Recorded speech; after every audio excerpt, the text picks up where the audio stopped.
So hello to everyone. My name is Fabio Taccone. I'm from the Free University of Brussels, and I have the pleasure to share an interview two guests today, both from North America, Ewan Goligher, University of Toronto, and Ryan Zarychanski from Manitoba, University of Manitoba. And the topic today will be about I can use optimal anticoagulation in COVID-19, whatever optimal means. So I'm very happy to have you here, Ewan and Ryan. Thanks to be there. Thanks for having us. So I will start with the first question, maybe for Ewan. Why we should care about anticoagulation in COVID-19? Yeah, so I think one of the really interesting features of this disease state that began to be observed pretty early on in the pandemic was the fact that it was associated with significant macrovascular thrombosis event rates. And very early on, there began to be multiple reports describing unusually high rates of thrombosis in critically ill patients in the range of 20 to 30%. And so there began to be this urgent sense that maybe this disease state was associated with thrombosis. And I think particularly once it was recognized that this virus infects the endothelium and pathological studies began to emerge describing a microthrombosis and pulmonary angiopathy in combination with the observation that there seemed to be a prominent element of pulmonary vascular dysfunction. And also the observation that high D-dimer was associated with a higher risk of progressing to severe illness and having a poor outcome. A lot of us began to wonder whether coagulation and excessive thrombosis, both macrovascular and microvascular, might be driving poor outcomes in this disease. And so it raised the hypothesis that anticoagulation might be beneficial. Of course, as you mentioned, it's very nice that we started from looking at the occurrence of complication, thinking about pathophysiology. And the question to Ryan would be, as Ewan said, people are concerned about giving anticoagulation. If someone should stick to the current evidence existing in peer-reviewed journals and studies today, what would be the approach, the correct approach to these patients? Well, I think there's a bit of a separation between the evidence and some of the practice. There's been a recognition of perhaps increased thrombosis, particularly in critical illness, although the true incidence, as Ewan said, remains to be a little bit determined. The evidence base is immature, though. It's in hospitalized patients who are critically ill or not. Thromboprophylaxis at standard doses is the evidence base. That said, based on observational studies, experience, emotion, and fear, practice has changed in different places heterogeneously. And so in many places in critical illness, particularly in Europe, UK, but many other places too, a slightly higher than normal dose prophylaxis has crept into care without a lot of understanding about the efficacy or the safety associated with that. In addition to that, there have been many centers that have gone to full dose heparinization, sometimes dependent on D-dimer, sometimes trying to predict the patients at highest risk of thrombosis with the hopes that there'll be a treatment effect based on largely observational data at this time, based on observational data. So thanks. So as you both mentioned, it's logical to do it, but as you said, there are a lot of emotion in changing practice about just looking at the physiology. Ewan, can you tell us which are the ongoing, maybe randomized trials that try to give a more balanced response to this very relevant question? Well, I mean, I would say there's been a massive global effort and amazing collaborations across the world to try and understand the right answer to the question of how to manage anticoagulation in these patients. There's trials in Europe, South America, multiple trials in North America, and those networks have been talking to each other through the WHO in an effort to try and get an answer. We set up a trial in Canada. Actually, initially Ryan and I began to work on this through REMAP-CAP, setting up a domain in REMAP-CAP to specifically study anticoagulation in critically ill patients. And then it became clear that this was an important question in moderately ill patients who were not yet in the ICU, and maybe the greatest benefit of anticoagulation would actually be to prevent patients from becoming critically ill. So in collaboration with our co-PI, Patrick Lawler, here in Toronto, we set up the ATTACK trial with the goal of testing the benefit in moderate patients.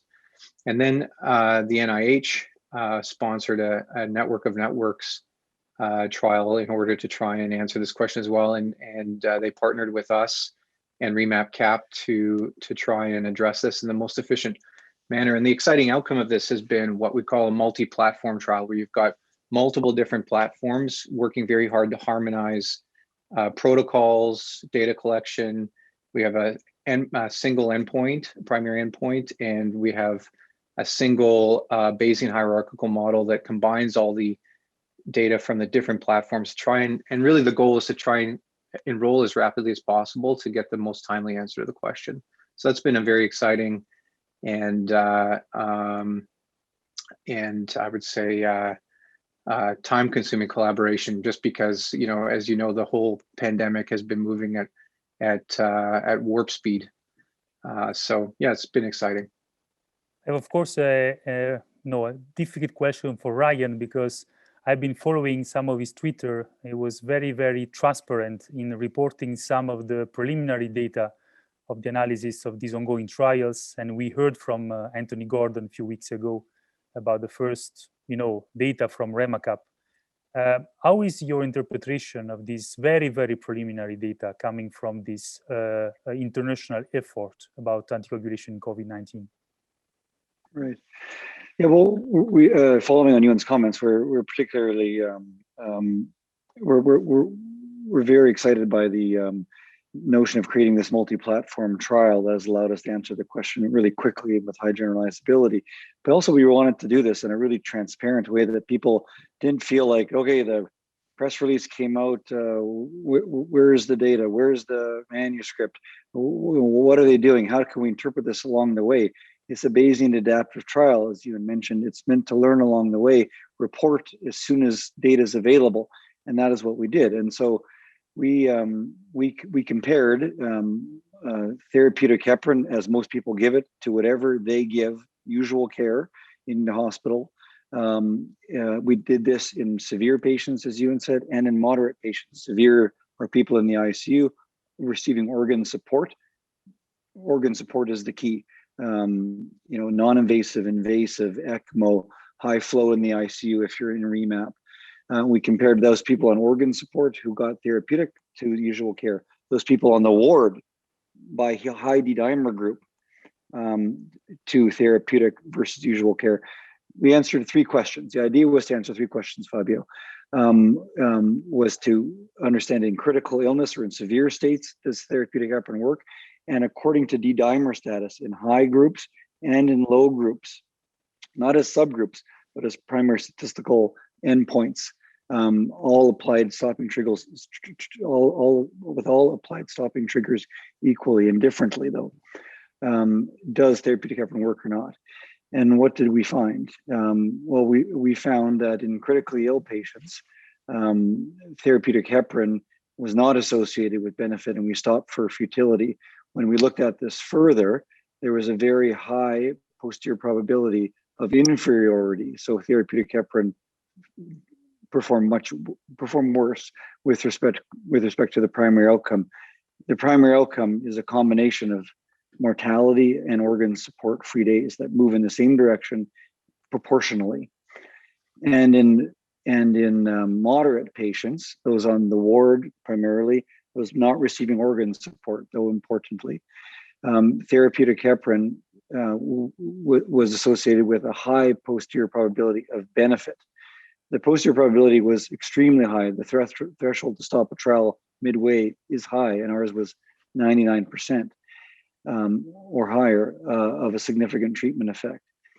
And so our results in moderate patients are such that regardless of D-dimer, that is in high D-dimer at baseline or in low D-dimer at baseline, therapeutic heparin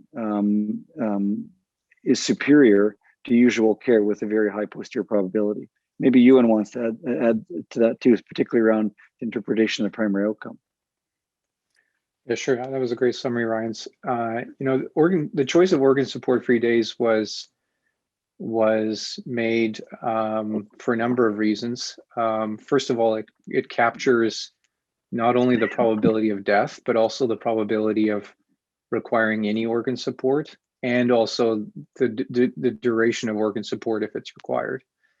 And we think the use of organ support is obviously relevant for patients who are already in the ICU. That kind of outcome, similar to ICU-free days or ventilator-free days, is something that's already widely employed in critical care literature. But for patients in the moderate state, we also think it's a very relevant outcome because it captures the risk of developing a requirement for organ support, which is, of course, a crucial part of the causal pathway towards poor outcome in COVID-19. So this outcome actually worked beautifully both for the severe state and for the moderate state, although its interpretation is a little bit different. In the severe state, it's primarily about reducing the probability of death and duration of organ support. In the moderate state, it's primarily about having any probability of requiring organ support or dying. So I really have to thank you. We have this 10 minutes constraint, so I would like to stay with you maybe half an hour if possible, but that's the idea of the chat. So I have really to thank you first for being available for the interview. Second, for sharing with us all your efforts. And of course, the work has been done for this great international network. And hopefully we will see in the next future when we need your help maybe to interpret the data published from these great studies. So thanks, Ewan, thanks, Ryan, and thanks, of course, to the audience who will listen to us.